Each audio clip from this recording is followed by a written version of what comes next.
There's a specific kind of silence that comes with being broke. Not the peaceful kind. It's the silence of held breath, the mute button on your own life. You stop talking about the new restaurant, the weekend getaway, the movie you just saw.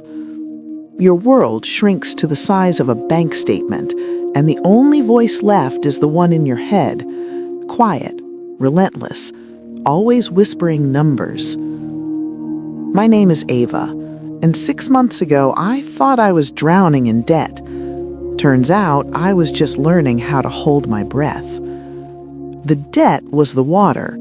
The real drowning came later. It came in the loneliness. It started with the layoff. Cliché, right? Tech-adjacent marketing. Synergistic downsizing.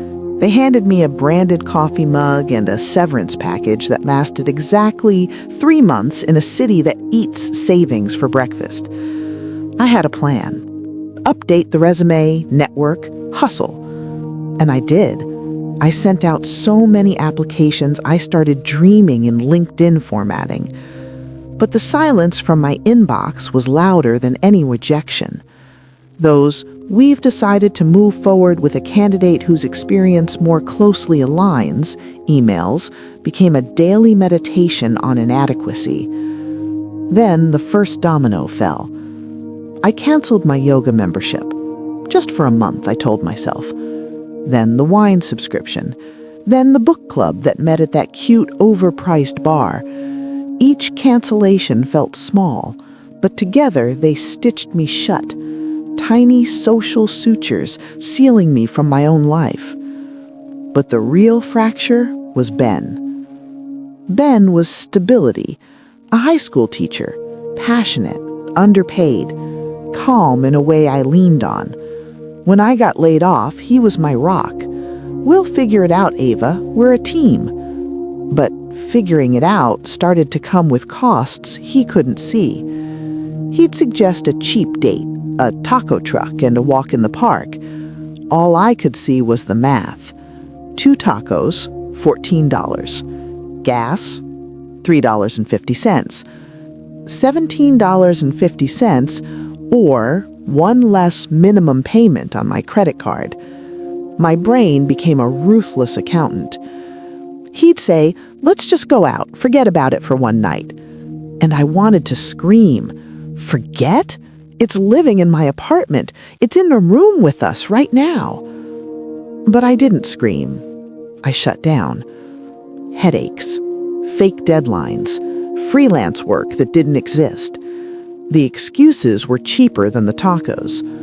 The lies were the worst part. "I'm just tired. I have a project coming up. I'm saving for something big." That last one was technically true. I was saving to keep the lights on. Each lie built a wall.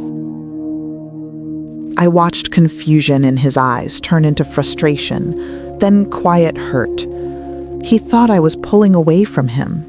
I was, but not towards someone else, to a deep, dark hole of panic. The loneliness inside the relationship was worse than being alone. It was proximity without connection. Lying next to someone you love, a million miles away, with a chasm of unspoken fear between you. My financial stress was a ghost only I could see, rattling chains in the middle of every conversation. Then came the fight. "It's one concert, Ava. My friend gave me the tickets. It's free. Just be with me." "It's not free," I snapped. "Parking is $20. A drink is $15. I have a call in the morning. I'll be stressed." "There's always a cost with you now," he said. "What are you so afraid of?" And suddenly, I couldn't hold it in anymore. "I'm afraid of the $47 overdraft fee I got last week. I'm afraid my savings are gone. I'm afraid that if I spend $35 tonight, that's $35 closer to not making rent." Silence. The ghost had materialized, and it was uglier than he expected. He offered to help, to pay, but the shame had already spread. I couldn't be his project, his pity case, so I pushed him away.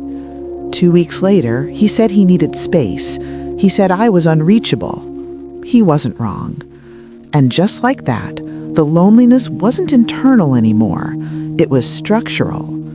The empty side of the bed, the single plate in the sink, the terrifying quiet of a Friday night with no plans, no hope, and no budget to even afford a cheap bottle of wine to mourn with.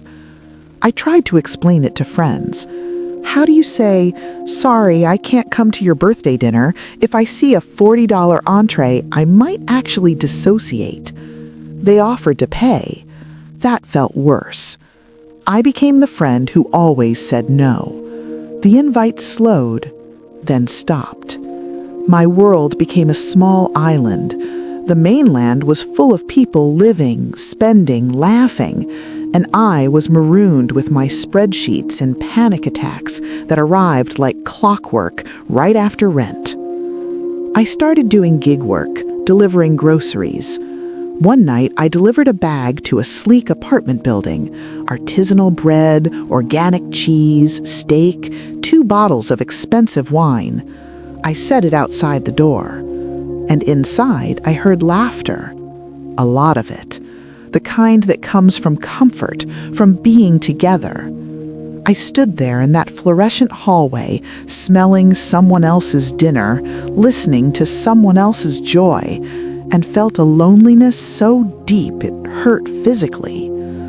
I wasn't just lonely for Ben or my friends. I was lonely for my old self. That was my rock bottom. Not the debt, the delivery. The realization that I had turned my isolation into a service. Something had to change. I couldn't change my bank account overnight, but I could change the currency of my life. I started small, embarrassingly small. I invited Maya for a walk. Not coffee, not brunch, just a walk. I almost canceled, but we walked. We talked about her annoying boss, a terrible movie, a weird dog in the park. For 1 hour, the ghost was quiet. The next week, I did something radical. I told the truth. "I'd love to see you, but I'm on a strict budget. Could we do a call or a walk instead?" The sky didn't fall. She said, "Honestly, me too." I found communities, people who talked about financial anxiety without shame, and slowly the grip loosened. It wasn't a moral failing, it was a circumstance. Then I audited my loneliness the way I audited my expenses. What connections were truly costly, and what emotional debts was I building by isolating myself?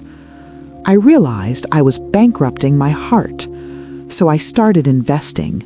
Not in money, in moments. I called my sister, baked simple cookies for my neighbor, went to a free poetry reading and talked to a stranger. The loneliness didn't vanish, but it stopped being a wall. It became a door. And some days, I opened it. This isn't a story where everything magically works out. I'm still gigging, still negotiating, still rebuilding. But the ghost doesn't live here anymore. I wrote Ben a letter, not to ask him back, just to tell the truth. He hasn't replied, and that's okay. Financial stress isn't just about money, it's a thief. It steals your present by trapping you in a fearful future, and it convinces you that you don't deserve connection. If you're in that silent place, holding your breath, I see you. Start your own audit. What's the loneliness debt, the laughter debt, the touch debt? Make the smallest, bravest investment you can. Send the text, say the true thing, take the free walk. Your net worth is not your self-worth. The richest people I know aren't the ones with the most money. They're the ones brave enough to be vulnerable. The healing doesn't begin when the money comes back. It begins when you remember you are the currency, and you are still in circulation.